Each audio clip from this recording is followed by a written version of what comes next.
Hello students, हम लोग इससे पहले प्रीवियस लेक्चर में हम लोग जो है जेई मेंस 2019 का 9 जनवरी का मॉर्निंग सेशन का पेपर कंप्लीट कर चुके हैं।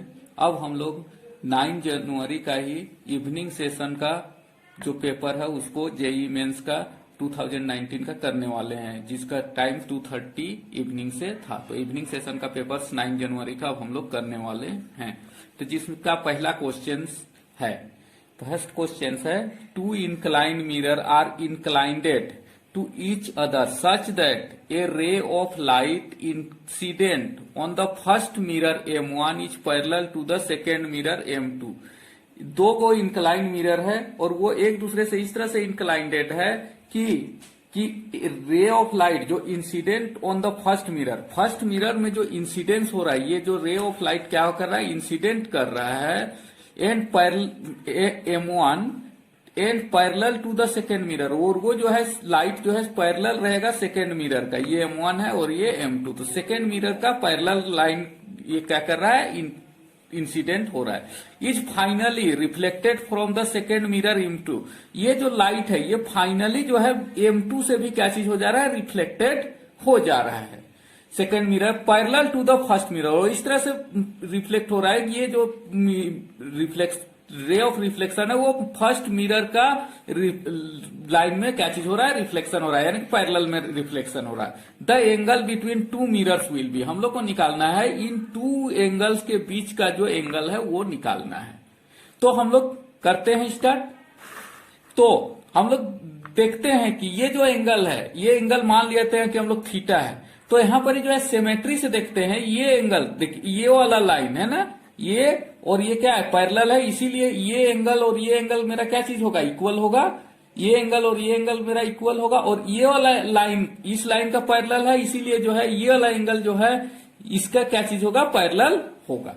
तो यहां पर इसे हम देखते हैं कि ये वाला एंगल जो और उसके बाद में ये वाला एंगल और ये वाला एंगल क्या चीज है, पैरेलल है, इसीलिए ये वाला एंगल जो होगा वो इस एंगल के क्या चीज होगा, इक्वल होगा। और ये वाला लाइन पैरेलल है और ये लाइन पैरेलल है, इसीलिए ये एंगल भी कितना हो जाएगा, मेरा थीटा हो जाएगा।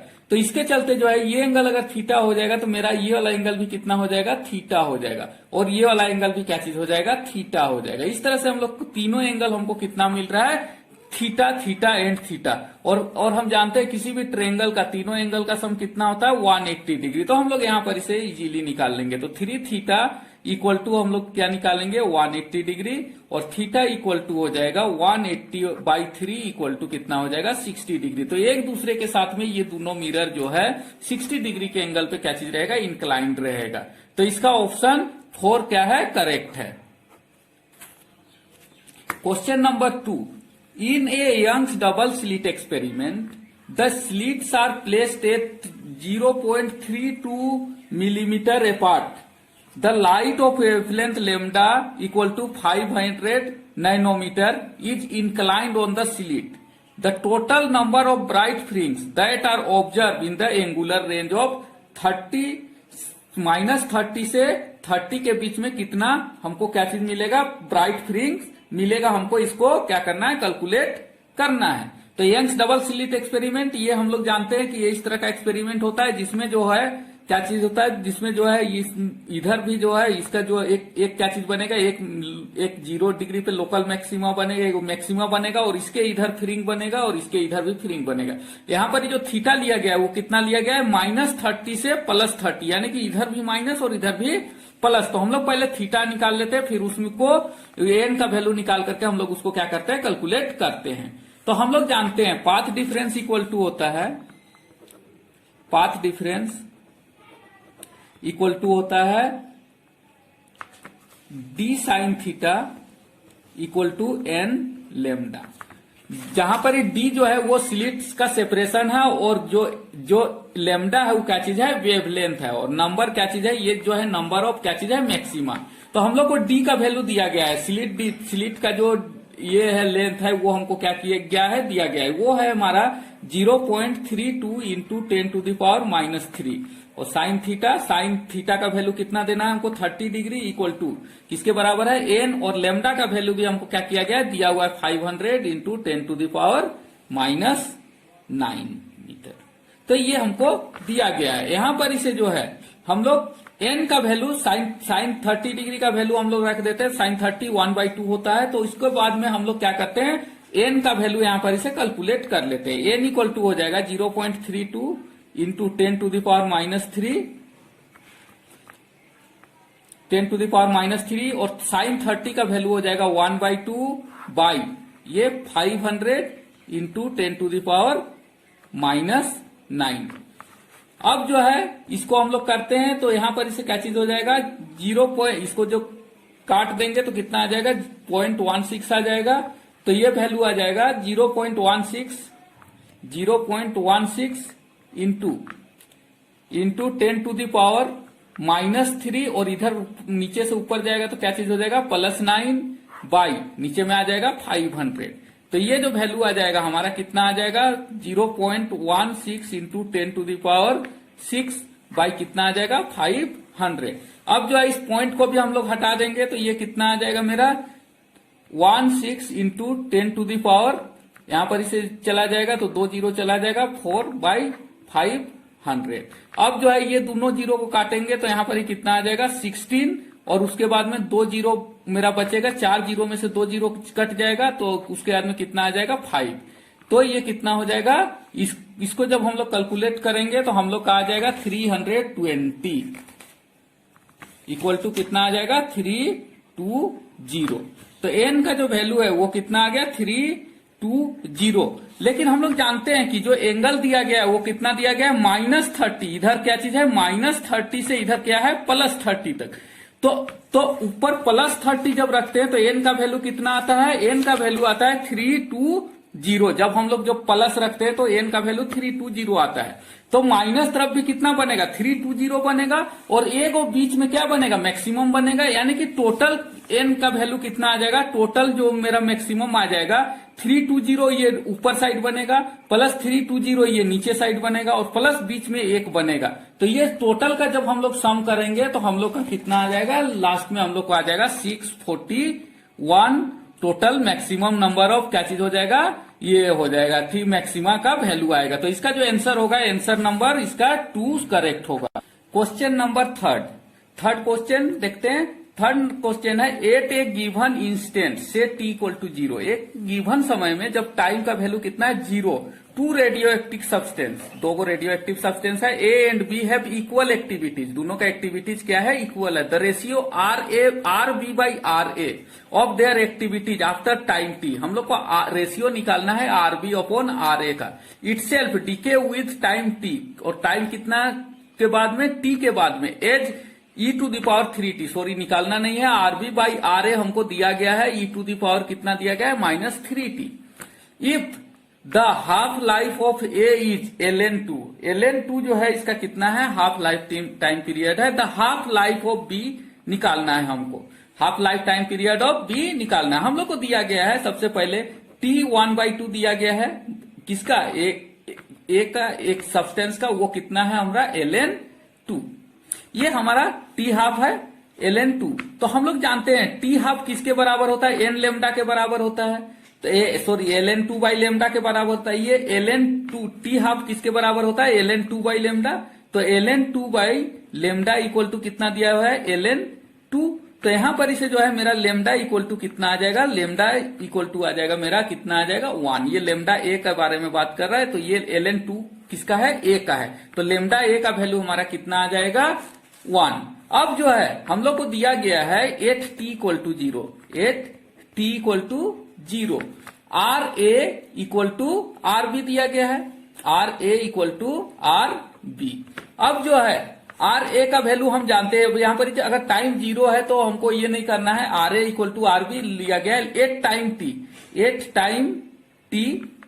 आर ए कितना किसके बराबर हो जाएगा, आर ए मेरा हो जाएगा N A epsilon naught minus lambda A into T, एक time T. And R B किसके बराबर हो जाएगा, आर बी हो जाएगा N B epsilon naught time minus lambda B into T.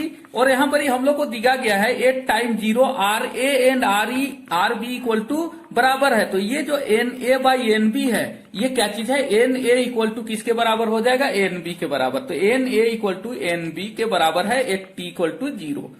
तो इसको हम लोग पुट करते हैं, तो हमको निकालना, हमको दिया गया है आर बी बटा आर ए दिया गया है। आर बी बटा आर ए इक्वल टू कितना दिया गया है, R B by R A equal to हमारा कितना हो जाएगा, N A epsilon naught minus lambda A T upon N B epsilon naught minus lambda B upon lambda B T. लेकिन हम लोग को दिया गया है लेमडा ए और sorry N A equal to N B, इसीलिए ये टर्म भी मेरा क्या चीज हो जाएगा, कैंसिल आउट हो जाएगा। और ये जो इसका जो वैल्यू दिया गया हमको कितना दिया गया, e to the power minus 3t।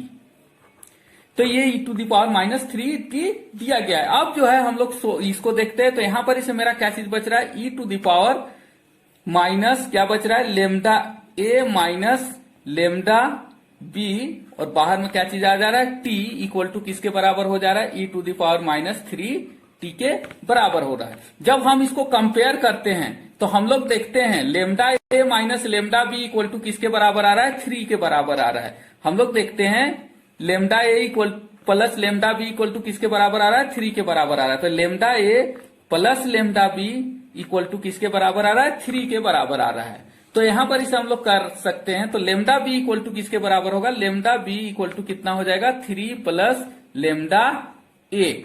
और हम लोग जानते हैं कि इतना लेमडा ए का वैल्यू हमारा कितना आ चुका है, 1 आ चुका है। तो हम लोग इसको लिखेंगे 3 प्लस क्या हो जाएगा, 1 इक्वल टू क्या चीज हो जाएगा, 4। तो लेमडा बी का जो वैल्यू आएगा वो 4 आ जाएगा। अब तो इसका time half life time period क्या चीज का होगा, टी 1/2 इक्वल टू कितना हो जाएगा, एल एन 2 अपॉन कितना हो जाएगा, लेमडा बी का वैल्यू कितना है, 4। तो इसका जो वैल्यू आ जाएगा T half life time period B के लिए कितना हो जाएगा, ln 2/4, जो कि यहां पर ये ऑप्शन 3 में दिया गया है।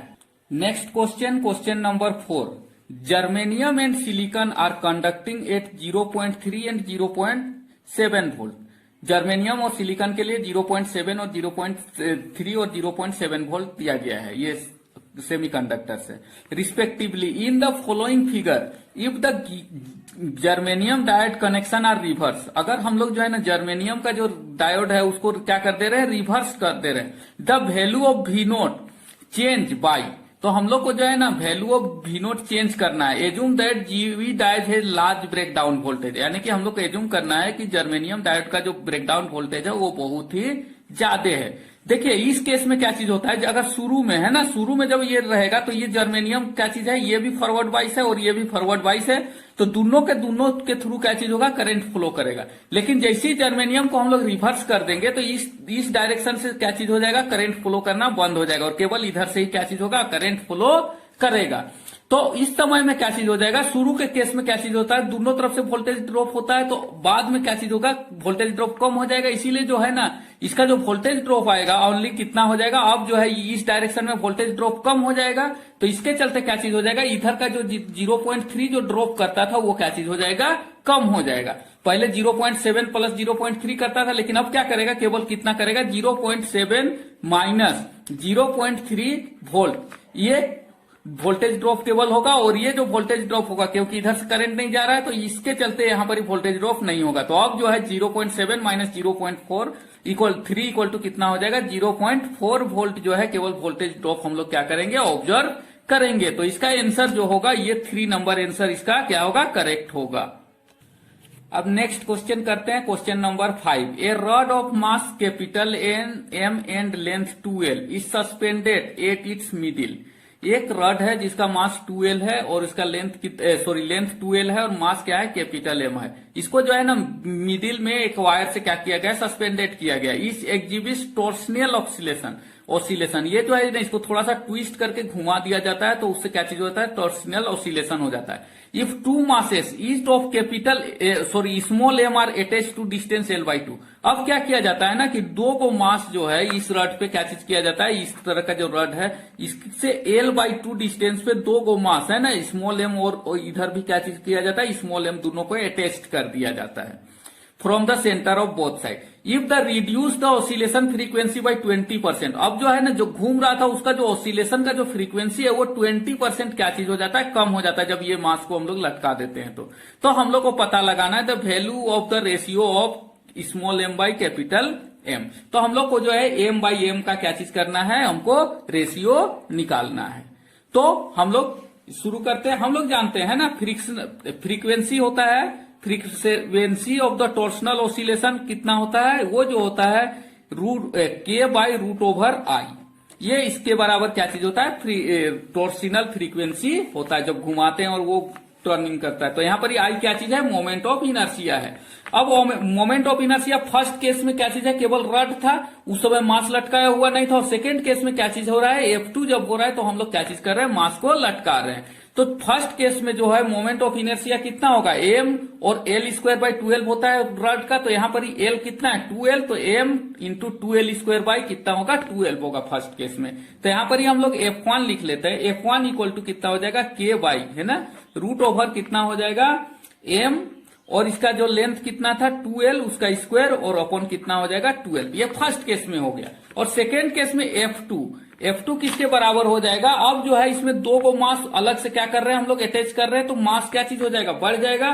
तो हम लोग जो है ना इसमें जो है पैरेलल एक्सिस थ्योरम का हम लोग यूज करके हम लोग करेंगे। तो यहाँ पर के हो जाएगा। अब देखते हैं हम लोग जो है ना वहां पर जहां पर इसे रोटेट कर रहा है, इसका अबाउट द सेंटर वो कितना है, m इंटू, है ना, 2l स्क्वायर बाई 12 है। और इसमें जो है ना दोनों तरफ हम क्या कर रहे हैं, पैरेलल ये का ये जोड़ दे रहे हैं। तो इधर भी जो है, इधर भी l/2 डिस्टेंस पे और इधर भी l/2 डिस्टेंस पे है, इसीलिए हम लोग क्या कर रहे हैं, दोनों को जोड़ करके हम लोग 2 लिखेंगे, 2 और स्मॉल m, और लेंथ कितना आ रहा है अब l/2 का स्क्वायर, और अपॉन में कितना हो जाएगा, ये क्या हो जाएगा, इसका जो है moment of inertia parallel axis theorem से हम लोग इसका निकाल सकते हैं। अब हम लोग को बता गया जो F2 है वो कितना है, F1 से 0, मतलब क्या चीज है, 80% है। यानी कि हम लोग बोल सकते हैं कि F2 जो होगा वो किसके बराबर होगा, 0.8 ऑफ F1, क्योंकि 80% कम है। तो 80% का मतलब क्या चीज हो रहा है, 0.8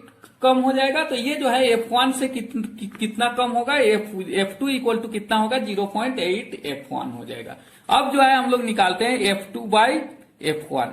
F2 by F1 equal to क्या चीज हो जाएगा, F2 मेरा कितना है, K बाई, सॉरी यहाँ पर ही रूट ओवर डालना भूल गए थे, K बाई रूट ओवर क्या चीज हो जाएगा, I यहाँ पर ही दिया गया है, तो M 2l का स्क्वायर बाई 12 का रूट बाई F2 किसके बराबर हो जाएगा, K अपॉन किसके बराबर हो जाएगा, यहाँ पर 2l का स्क्वायर बाई m 2l का square by 2 plus 2m l/2 का स्क्वायर, ये इसके बराबर हो जाएगा।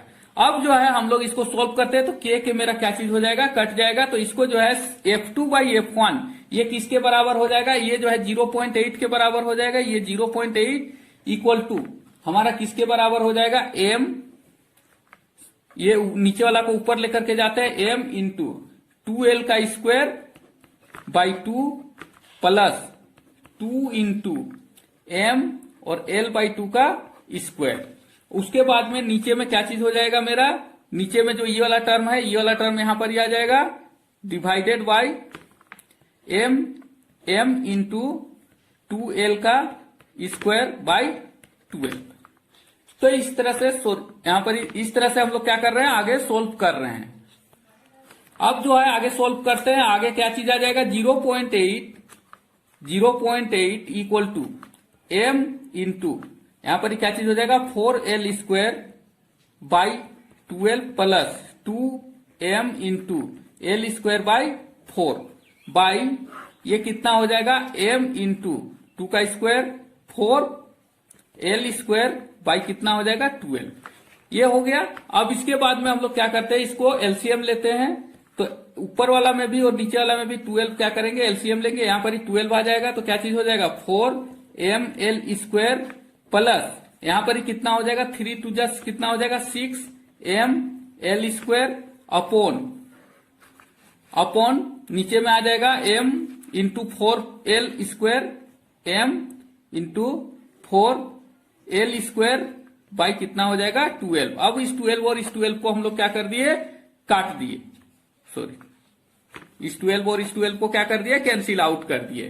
तो इक्वल टू कितना आ जाएगा मेरा, अब जो है हमारा आ जाएगा ml² प्लस 6 ml², कितना हो जाएगा 10 ml² हो जाएगा।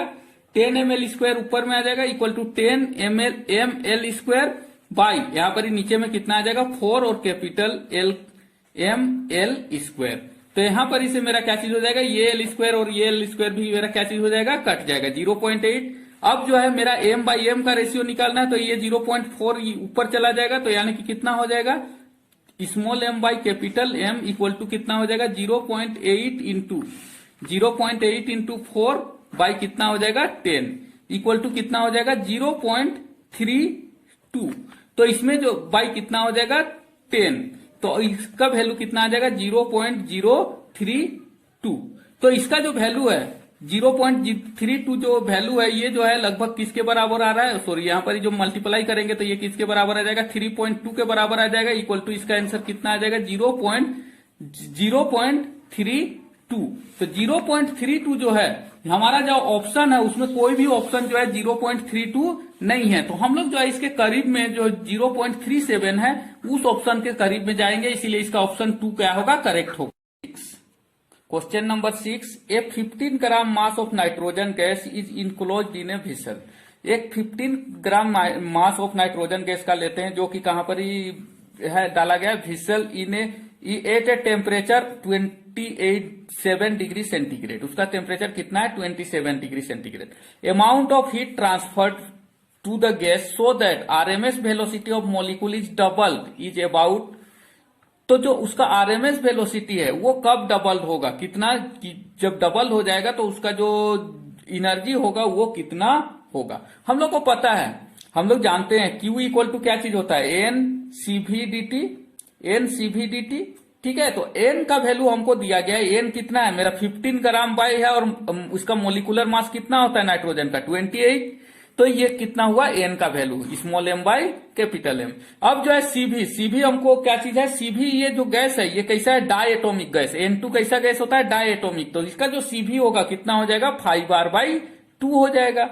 और जो टेम्परेचर है हमको पता है कि आरएमएस वेलोसिटी जो होता है VRMS जो होता है वो क्या चीज होता है, डायरेक्टली प्रोपोर्शनल होता है √T का।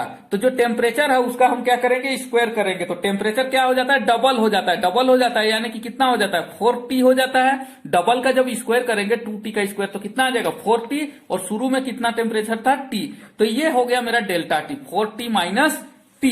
अब जब हम इसको सोल्व करेंगे तो कितना आ जाएगा NCV/dt को जब हम लोग सोल्व करेंगे तो कितना आ जाएगा 15/2 इंटू 28 इंटू 5 इंटू R का वैल्यू दिया गया है 8.3 जूल पर केल्विन पर मोल ये दिया गया है, और टेम्परेचर कितना है 3T का वैल्यू जो है हम लेंगे कितना 27 डिग्री सेंटीग्रेड में दिया गया है। तो हम इसको क्या करेंगे ये करेंगे उसको केल्विन में चेंज करेंगे तो कितना हो जाएगा 273 प्लस 27 डिग्री सेंटीग्रेड। अब जो है हम इस वैल्यू को क्या करेंगे कैलकुलेट करेंगे, थोड़ा सा कैलकुलेशन है उसके बाद में क्या चीज हो जाएगा इसका आंसर आ जाएगा। तो 15 into 5 into 8.3 by 2 into 28 into ये कितना हो जाएगा 3 इंटू कितना हो जाएगा 300। अब जो है आप इसको कैलकुलेट कर लीजिएगा तो ये जो एनर्जी आएगा लगभग कितना आ जाएगा 10,000 जूल के बराबर आ जाएगा, यानी कि इसका जो वैल्यू आ जाएगा वो कितना आ जाएगा 10 किलो जूल। तो इसका जो आंसर होगा 1 इसका correct answer. Next question number 7, a particle is executing SHM simple harmonic motion of amplitude A। उसका एम्पलीट्यूड कितना है A along the X axis, किस एक्सिस पे एक्स एक्सिस में, अबाउट x इक्वल टू 0। इसका मीन पोजीशन क्या है x equal to 0। When its potential energy is equal to kinetic energy, इसका पोटेंशियल एनर्जी जो है काइनेटिक एनर्जी के बराबर हो जाएगा जिस समय the position of the particle will be, उस समय हमको उसका क्या निकालना है पोजीशन निकालना है उस पार्टिकल का। हम लोग जानते हैं potential energy of the SHM कितना होता है 1/2 kx² होता है, और टोटल एनर्जी मेरा कितना होता है, टोटल एनर्जी कितना होता है 1/2 kA² होता है। तो हमको जो है ना काइनेटिक एनर्जी क्या हो जाएगा, kinetic energy equal to total energy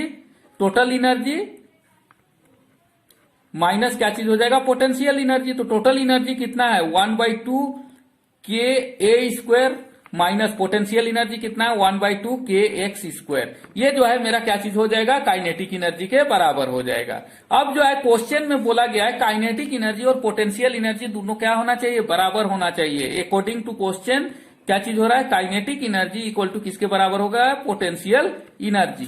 तो काइनेटिक एनर्जी मेरा कितना है 1/2 ka² minus 1/2 kx² equal to potential energy कितना है 1/2 kx²। ये इधर चला जाएगा तो कितना हो जाएगा 1/2 ka² इक्वल टू, ये इधर चला जाएगा तो प्लस प्लस क्या चीज हो जाएगा, ये जुट जाएगा 1/2 kx² प्लस 1/2 kx²। तो ये दोनों आधा आधा है तो ये मूल करके एक हो जाएगा। तो 1/2 ka² इक्वल टू किसके बराबर हो जाएगा, kx² के बराबर हो जाएगा। तो यहां पर इसे जो है हम लोग को किसका वैल्यू निकालना है, x का वैल्यू निकालना है। तो x² का वैल्यू कितना आ जाएगा 1/2, ये k और ये के भी कैंसिल हो जाएगा। तो 1/2 a² आ जाएगा मेरा क्या चीज का, x² का वैल्यू। तो यहां पर इसे जो x का जो वैल्यू आ जाएगा वो कितना आ जाएगा मेरा 1/√2 a। तो यही इस पोजीशन पे, पोजीशन कितना a का जो वैल्यू आएगा वो 1/√2 के बराबर में जब होगा x इक्वल टू 1/2√2 a, उस समय जो है ये इसका जो काइनेटिक एनर्जी और पोटेंशियल एनर्जी क्या होगा, इक्वल होगा। इसीलिए इसका ऑप्शन 3 क्या चीज होगा, करेक्ट होगा। Next question, question number 8। A musician an open flute of length 50 centimetre produce second harmonic sound wave.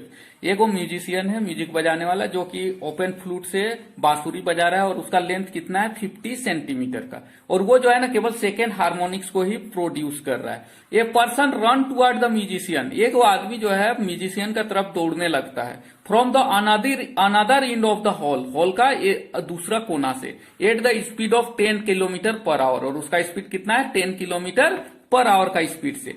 If the wave speed is 330 metre per second, जो साउंड वेव का जो स्पीड है वो कितना है 330 metre per second. The frequency heard by the running person shall be close to, तो जो आदमी है वो कितना फ्रीक्वेंसी का जो साउंड है वो क्या करेगा, हर्ट करेगा या सुनेगा।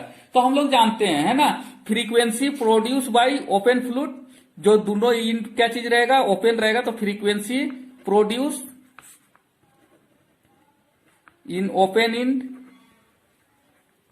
कितना होता है, ओपन इंड इक्वल टू होता है 2 इंटू वी ओपन क्या चीज हो जाता है 2l, इसके बराबर हो जाता है। तो हम लोग को दिया गया है 2 इंटू साउंड का स्पीड दिया गया है 330 और 2 इंटू एल भी कितना दिया गया है 50 सेंटीमीटर। जब हम लोग इसको मीटर में बदलेंगे तो कितना आ जाएगा 0.5 मीटर आ जाएगा।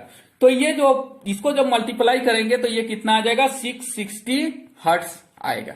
तो ये 2 और ये 2 क्या चीज हो जाएगा, कट जाएगा। इससे जब ये करेंगे तो ये क्या चीज हो जाएगा, इसको 10 कर देंगे और यहाँ पर 5 से इसको हटा देंगे तो ये 2 आ जाएगा। तो यानी कि 330 इंटू 2 कितना हो जाएगा 660 हर्ट्ज हो जाएगा।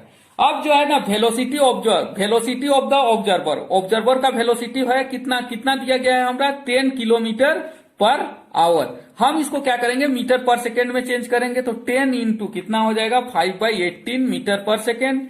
तो ये कितना बार में चला कट जाएगा, 2 बार में 2 5 जा 10 2 9 जाए इक्वल टू कितना हो जाएगा 25/9 मीटर पर सेकेंड। ये जो है इस स्पीड से उसके तरफ क्या चीज हो रहा है, दौड़ रहा है। तो अब जो फ्रीक्वेंसी है हम लोग डॉपलर इफेक्ट का यूज करेंगे। डॉपलर इफेक्ट से हम लोग क्या करेंगे, उसका ये फ्रीक्वेंसी निकालेंगे कि ऑब्जर्व फ्रीक्वेंसी क्या चीज होता है, डिटेक्टेड फ्रीक्वेंसी। तो हम लोग जानते हैं observe frequency f' equal to किसके बराबर होता है v प्लस v ऑब्जर्वर, यानी कि v जो है साउंड का वेव है और v जो है ऑब्जर्वर का ये है वेलोसिटी है, और नीचे में क्या आ जाएगा v, इतना वो क्या करेगा और इतना और ओरिजिनल फ्रीक्वेंसी का इतना टाइम्स क्या करेगा वो ऑब्जर्व करेगा। अब जब हम इसमें पुट करेंगे ये v का जो वैल्यू है वो कितना दिया गया है हमको 330 प्लस v ऑब्जर्वर कितना दिया गया है अभी 25/9 अपॉन v जो है ये कितना दिया गया है 330। तो अब जब हम इसको कैलकुलेट करेंगे और ये ओरिजिनल जो फ्रीक्वेंसी है वो कितना दिया गया है 660 दिया गया है। तो ये जो जब हम इसको कैलकुलेट करेंगे ये कितना बार में चला जाएगा 2 टाइम्स में, और उसके बाद में इसको जो है जो हम लोग कैलकुलेट करेंगे तो f' इक्वल टू आ जाएगा हमारा कितना आ जाएगा 664.12 हर्ट्ज, 664.12 हर्ट्ज आ जाएगा। तो ये जो वैल्यू है ये जो है अप्रोक्सीमेट जो है ये 4 वाला ऑप्शन 666 के करीब है, इसीलिए इसका ऑप्शन क्या होगा 4। Question number 9। In a communication system operating at a wavelength of 800 nanometre. कितना पे इसका वेवलेंथ है? 800 नैनोमीटर।